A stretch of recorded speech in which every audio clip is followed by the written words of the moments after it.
yang disoalkan kepada saya ni adalah satu perkara yang menarik untuk saya share, iaitu berkaitan dengan putus tunang ni. Adakah kita boleh saman malu? Yang pertama, selalu orang kata putus tunang ni malulah, sebab once putus tunang, of course lah, banyak pihak yang akan cakap-cakap, yang akan macam mana mengata-ngata. So kita pun sentiasa duk ambil concern kan. Orang-orang cerita putus tunang ni, dandan lah, kita semua ni pun pakat tumpu habis dengar dan sebarkan. Jadi kalau tak sebarkan pun kadang-kadang yang tu jadi buah mulut untuk kita bercakap. Biasa kan? So apa yang ramai orang tanya adalah, boleh tak masa putus tunang tu, kalau kita dah putus tunang, untuk kita saman malu? Terutamanya orang yang telah dimungkiri lah. Jadi macam contoh pihak lelaki putus tunang dengan perempuan ni, padahal semuanya dah siap, dah sewa baju, bayar fotografer, bayar catering, apa lagi tak kira lah, kalau time PKP ni mungkin tak banyak pun, tapi dia still ada spend. Terutamanya kan, cerita saman malu ni kebanyakan yang dah edar kad, dah bagi kad. Sekarang ni mungkin zaman tak bagi kad kan, kita invite pun pakai Facebook dan sebagainya, ataupun kita buat WhatsApp kemudian kita sebarkan saja macam tu. So lebih jimat kan. Tapi once kita dah bagi tahu kepada orang bahawa akan ada berlaku perkahwinan, akan ada majlis, so tiba-tiba nak jadi cerita diputuskan tunang. So bila kita dah jadi putus tunang tu, of course orang yang akan rasa malu adalah orang yang dah dimungkiri lah. Dah nak janji nak kahwin, tiba-tiba putus. Yang lebih dahsyat bila putus tunang tu adalah tanpa apa-apa sebab. Maksud tanpa apa-apa sebab ni, tahu kata tiba kata nak putus tunang. Jadi yang ni yang lebih menyebabkan kita tak berapa gemar, dan kita pun mesti tak seronok dan menyebabkan lebih malu lah. Kalau orang ni dia tak bagi lagi kad dan sebagainya tu, mungkinlah tak adalah rasa macam malu sangat kan. Ni tiba orang dah jemput dah ni. Saya biasa tengok, ini bukan kes, tapi saya biasa tengok ada kes yang di mahkamah, orang yang menuntut ganti rugi putus pertunangan ni, yang putus tunang tu pada sehari sebelum pernikahan. Alasannya adalah disebabkan dia kata dengar daripada pihak satu lagi ni, pihak lain, bahawa wanita yang nak kahwin ni macam bersikap jahat. Dia dengar daripada cerita orang je, kemudian dia kata diputus. So alasan yang tak ada bukti, yang tak relevan ni kebanyakannya tak patutlah, tak patut berlaku.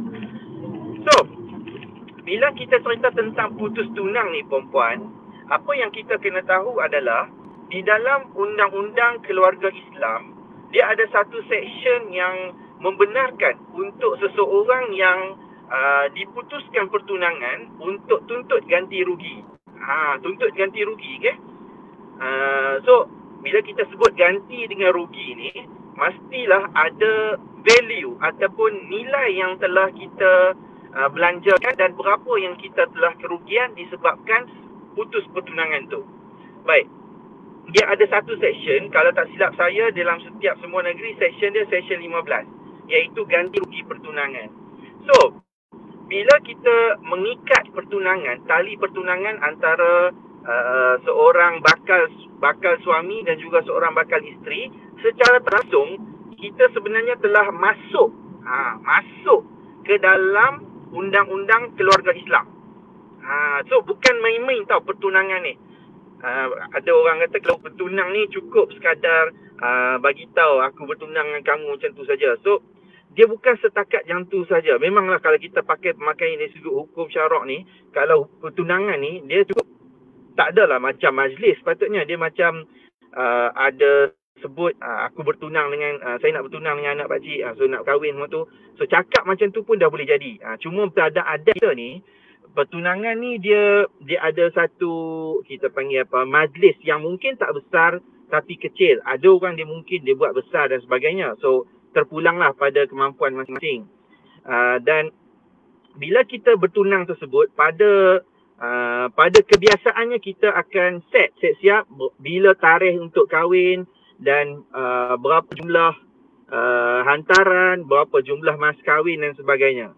Betul kan? Jangan dah rasa kekok sangatlah, biasa kan semua tu.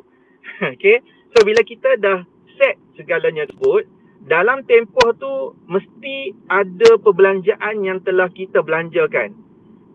Contoh dia, perbelanjaan untuk persiapan perkahwinan tu macam bayar fotografer, bayar catering, beli contoh renovate rumah, apa lagi, kita beli barang-barang untuk perkahwinan, persiapan dan sebagainya. Jadi semua tu memerlukan kepada duit. Andai kata berlaku putus pertunangan tersebut, maka Undang-Undang Keluarga Islam di Malaysia ini membenarkan untuk seseorang yang dimungkiri janji itu bagi membuat tuntutan ganti rugi pertunangan tersebut. Faham? Contoh kita bagi situasinya, si lelaki putus dengan wanita ni, okey. So, wanita ni dia rasa macam teraniaya, rasa ada banyak kerugian dan jadi sebagainya. So, deposit catering pun semua tu pun tak boleh dipatah balik. Jadi, atas kerugian tersebut, dia boleh tuntut. So, wanita ni tuntut ganti rugi pertunangan. Putus tunang ni dia termasuk dalam Undang-Undang Keluarga Islam di bawah tuntutan ganti rugi pertunangan. Faham So, ganti rugi pertunangan ni, kalau kata bertunang, tak jadi kahwin, putus, jadi orang yang dimungkiri tersebut boleh menuntut kepada orang yang mungkir. Dia tunang ni dia berkaitan dengan janji lah kan. Sebab janji nak kahwin, kalau tidak buat apa? Tunang. Betul tak? Dia lain macam couple. Couple tak boleh. Couple putus lah berapa putus sambung macam mana sekalipun, dia termasuk dalam Undang-Undang Keluarga Islam. Macam orang duk declare, kita declare couple lah. Okay, ada orang declare secret admirer lah, whatever is it lah tema orang-orang sekarang ni. So kalau kata yang tu putus lah berapa banyak sekalipun, belanja lah, belanja awet macam-macam ni, beli handset lah, beli apa benda lah, buat keluar duit macam-macam. Kemudian makwa dia putus tunangan, putus couple, kata aku tak kira, aku nak tuntut balik. Tak ada. Undang-Undang Keluarga Islam tak termasuk dan tak terpakai pada orang yang couple.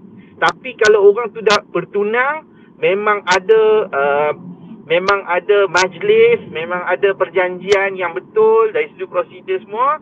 So, dikira sebagai pertunangan tu berlaku dengan baik. Sebab tu penting. Kadang-kadang orang kata, kenapa nak buat pertunangan ni besar-besar dan sebagainya. Itu terpulang. Pada saya, pertunangan ni mungkin tak perlu besar, tetapi biar ada satu majlis yang melibatkan dengan ahli keluarga. Sebab ada keadaan yang mana orang ni dia nak claim kata berlaku pertunangan. Okay? Tiba-tiba orang yang lawan ni dia kata bila masa bertunang kita tak ada majlis apa pun. So memang tak ada bukti lah kata nak bertunang secara majlis tersebut. Jadi sebab tu kalau kita nak melakukan majlis, kita nak bertunang, so sebaiknya biar ada majlis, walaupun majlis tu mungkin tak besar, at least ada kehadiran ahli-ahli keluarga yang terdekat supaya mereka ni boleh menjadi bukti bahawa pertunangan tersebut telah berlaku. Okay? Sebab apa? Siapa boleh tunjuk pada saya orang bertunang dia ada sign kontrak? Kalau ada pun 1 dalam 1000 lah. Betul tak? Kalau kahwin, at least ada sijil nikah nak menunjukkan kepada perkahwinan nikah tersebut kan. Tapi kalau orang bertunang, tak pernah saya nampak lagi sign kontrak. Kalau ada pun mungkin dalam novel je. Saya tak pastilah, saya tak pernah dengar lagi. Jadi menjadi satu beban juga kepada orang yang nak tuntut ganti rugi pertunangan ni untuk buktikan dulu bahawa wujud majlis pertunangan. Kalau buat senyap-senyap, bertunang ikut dan macam tu, kemudian dah belanja habis macam-macam nak kahwin, tak jadi pula, macam mana anda nak buktikan pertunangan tersebut? So penting, jangan kata bila sebut adat saja bertunang ni kita buat abai ikut dan. Betul lah kita kata bertunangan ni adat, okay? Tapi bila kita dah mengiktiraf adat tersebut menjadi salah satu daripada hukum syarak kita, maka kita kena raikan perkara tersebut. Jadi kalau kita dah kata bertunang, nak buat majlis pertunangan tu, buat betul-betul, tapi tak adalah terlalu besar belanja dia. Ini kalau kata nak bertunang, kemah sampai 5-6. Dahsyat. Saya tak tahu lah, mungkin ada lah kot kan, terpulang lah. Tapi kita tak perlu besar-besar. Cukup sekadar ada majlis untuk tujuan membuktikan pertunangan tersebut.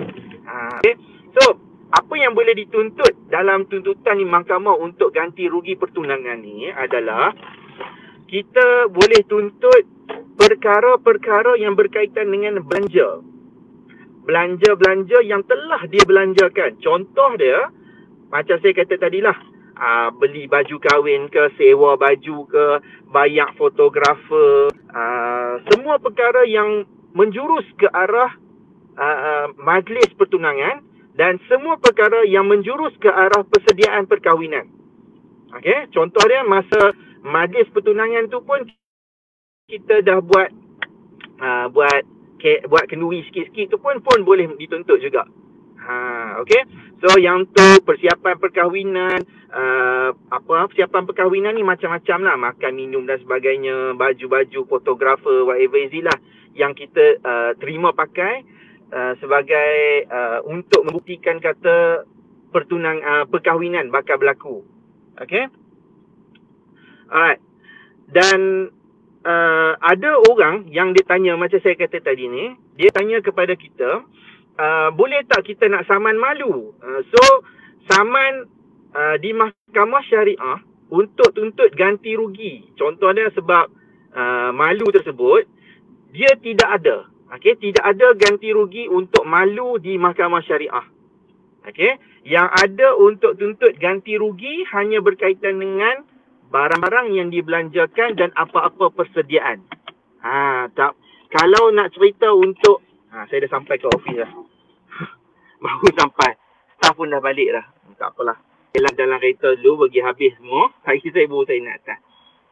Okey. So, kalau kata nak saman malu perempuan, saman malu dia tak boleh berlaku di mahkamah syariah. Kalau kita kata nak cerita ganti rugi malu kita. Kalau dekat mahkamah sivil perempuan, dia ada tuntutan untuk saman malu. Sebab tu ramai orang Malaysia ni dia suka ingat saman malu ni kan. Sebab biasa naik kat surat khabar, dia biasa naik dekat TV dan sebagainya. Saman malu ni. Jadi dia nak tanyalah, saman malu boleh tak untuk orang yang putus pertunangan ni nak tuntut? Jawapannya dekat mahkamah syariah tidak ada saman malu.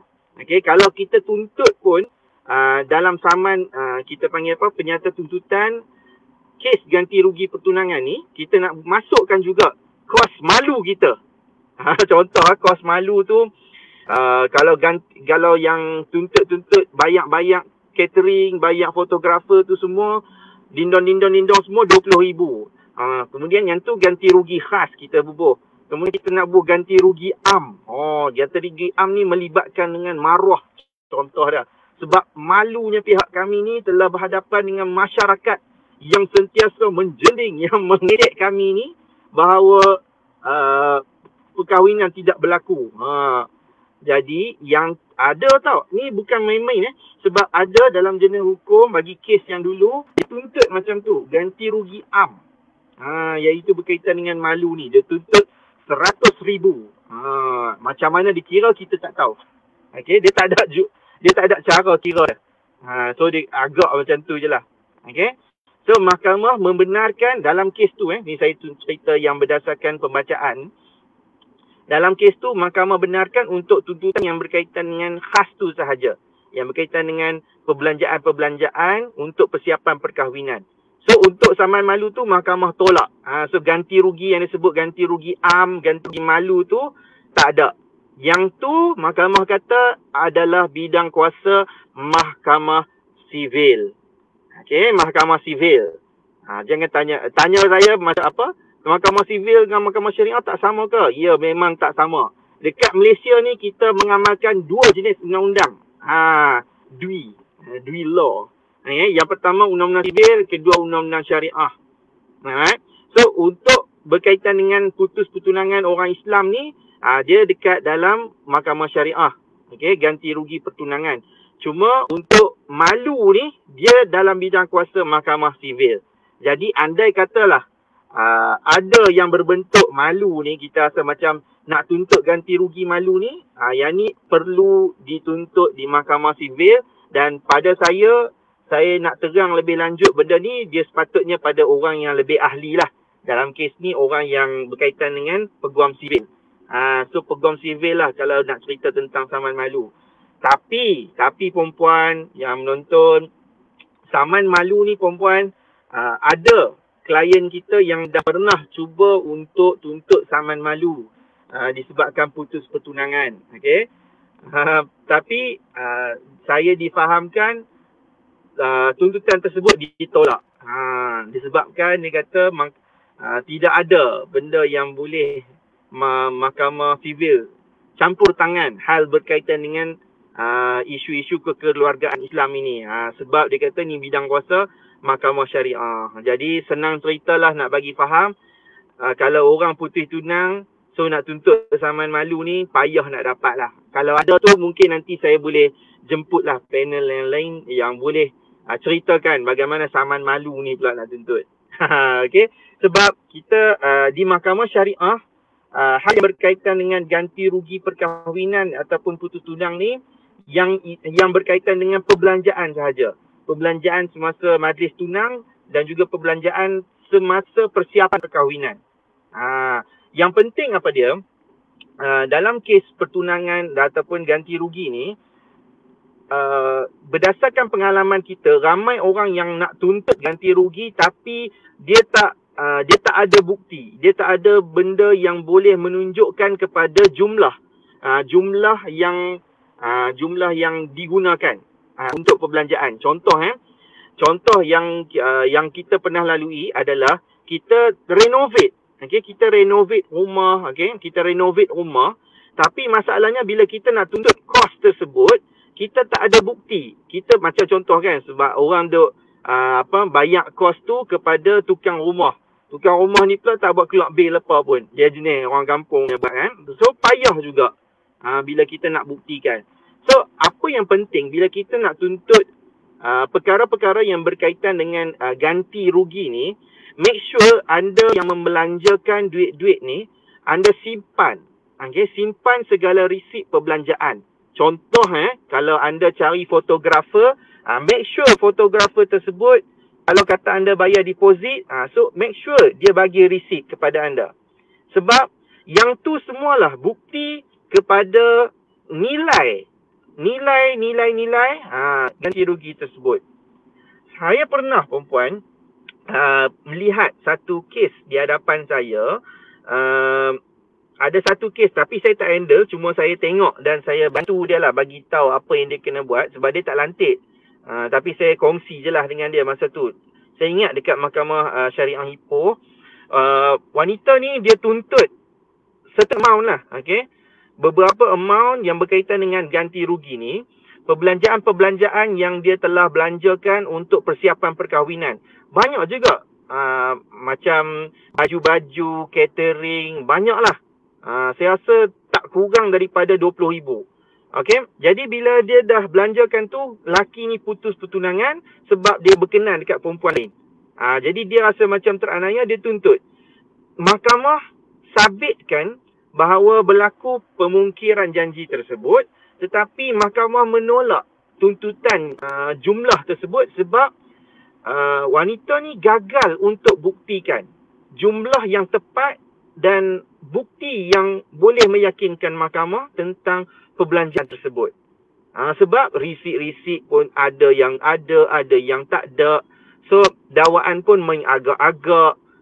Jadi tak capai lah matlamat. Apa yang dia capai memang betul lah berlaku mungkir janji tersebut. So kalau setakat tu saja, tak jadilah. Sebab kita matlamat untuk tuntut ganti rugi ni, of course kita nak dapat duit balik. Kita nak mahkamah perintahkan kepada orang yang mungkir janji ni untuk bayar balik. Tetapi disebabkan gagal untuk buktikan Risik-risik pun tak ada, saksi pun tak cukup konsisten, maka mahkamah tolak jumlah. Mahkamah tolak jumlah tuntutan tersebut. So, pimai balik rugi jugalah. Biasalah, sebab kadang orang ni dia mungkin tak ambil peduli tentang penyimpanan risik, penyimpanan segala bukti-bukti. Okey, sebab bila kita ke mahkamah, dia tak boleh sekadar macam cakap kosong saja, dindong macam tu. Okey, dia tak.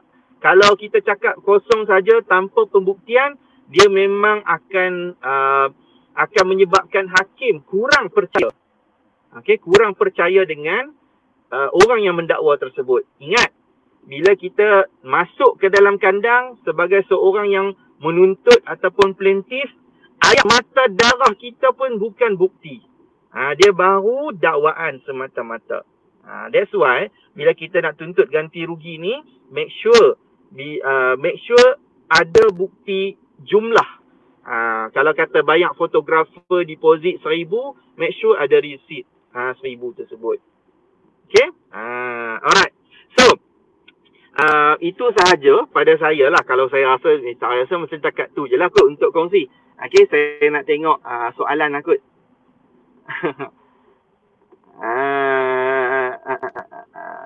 Okay, ramai juga yang komen. Ingat bertunang boleh suka-suka putus. Sheila Syamil. Betul. Sebab puan, ramai hak yang jenis ingat bertunang ni tak ada apa-apa keterikatan. Ada orang tau, dia tak tahu bahawa bila dia bertunang ni sebenarnya dia dah termasuk. Dia dah masuk benda tu dalam undang-undang. Kalau couple dia mungkin tak masuk lagi. Kalau kahwin of course dah masuk, dah terikat. Tapi tak ramai orang tahu bila bertunang pun sebenarnya dia dah masuk. Dia dah masuk dalam undang-undang keluarga Islam.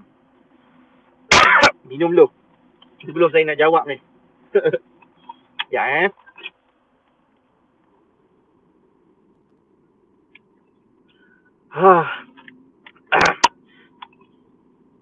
Okay. So, that's why bila saya buat perkongsian ni, saya berharap ramai orang yang dia peka, dia ambil alert tentang bila nak bertunang ni, dia bukan satu benda yang benda yang kita boleh ambil mudah. Sebab ramai orang take for granted, dia ingat tunang ni biasa sahaja. Bila putus pun ikut suka lah, nak putus ke tak mau putus ke. Okay? Sebab dia memang melibatkan proses perundangan dah masa tu. Okay? So saya harap kalau siapa-siapa yang keluarga dia, orang adik dia ke, kakak dia ke, yang baru nak bertunang ni, yang dah bertunang, yang sedang bertunang, belum kahwin lagi ni, take alert. Sebab ramai dah yang jadi macam ni. Okay? Yang jadi macam ni. Sebab kita memanglah kita tak boleh nak agak. Cuma apa yang kita boleh doakan adalah semoga selamat ke jenjang pelamin.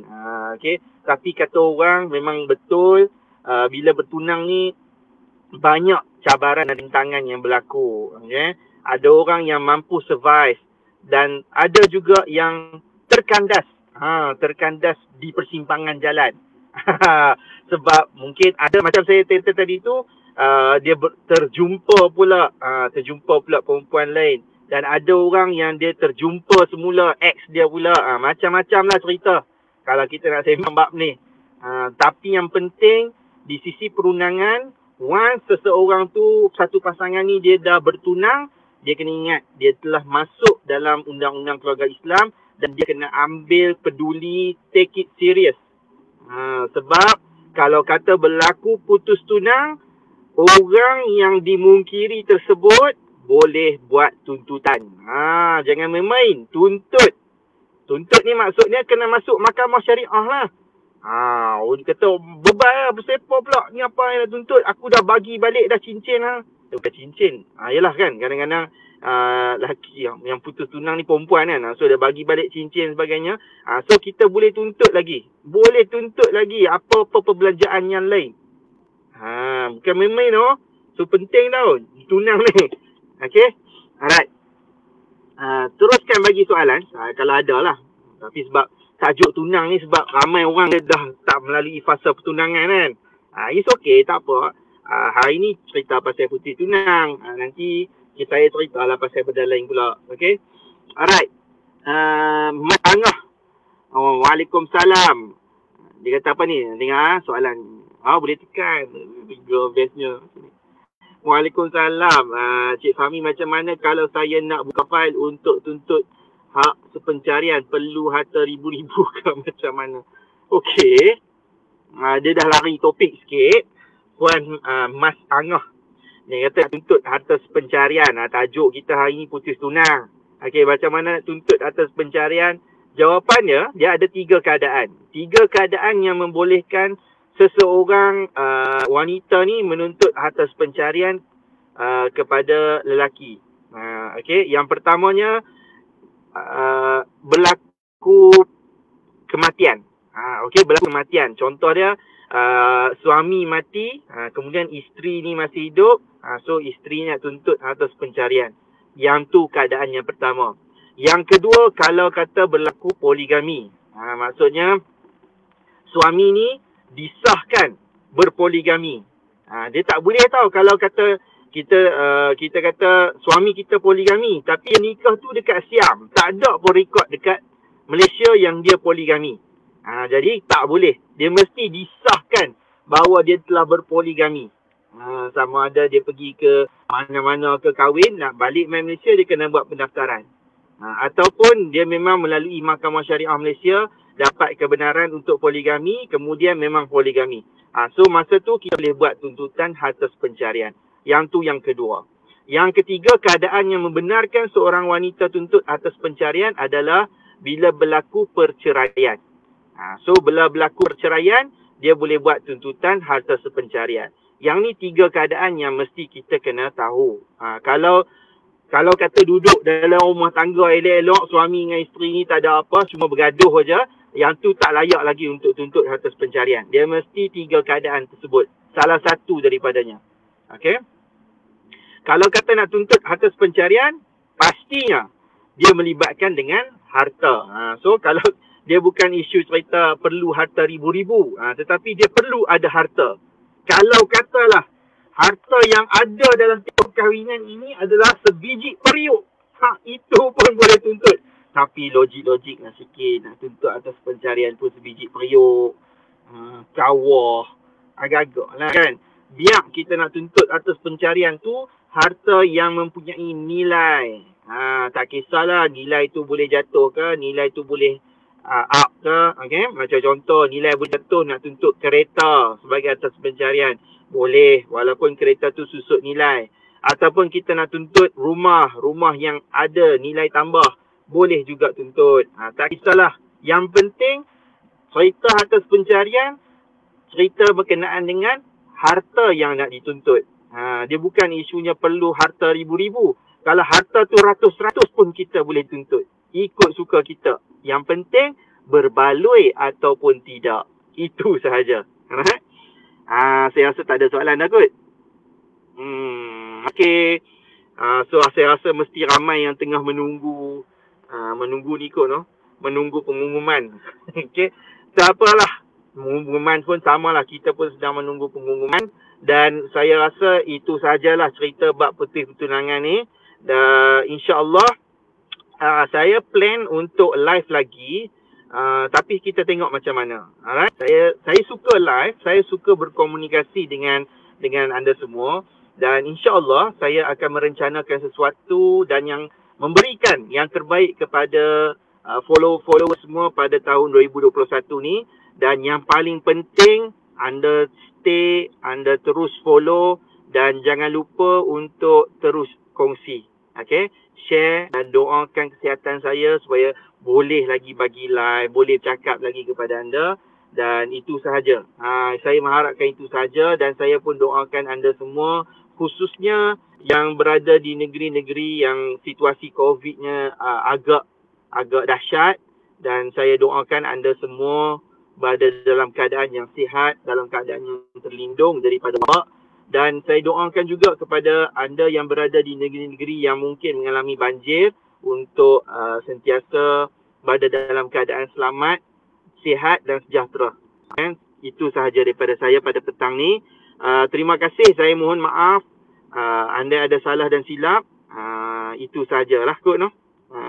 Okey. Baik, kalau tak ada soalan, saya mohon maaf. Anda ada terkasar bahasa.